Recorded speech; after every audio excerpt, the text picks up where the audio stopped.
Assalamu alaikum jamaat. Bugün 5 aprel. Başında эле айтып коелу, эң кызыктуу жери. Акчасы 250 000 сом. Жазга 2 асы, улагы, айгыры менен. Ишеничтүү.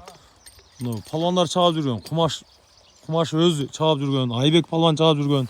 Кумаш чыгарып атат. Ленин жолдон, Нокенде. Кумаштын үкәсиники, Бекжигиттики. Kilişke Tarnada deydi. Boyu gideta bir 50 men 55 ortası ken.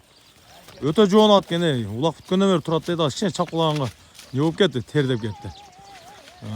Putu oğlu Ceviçkeni joğup deydi.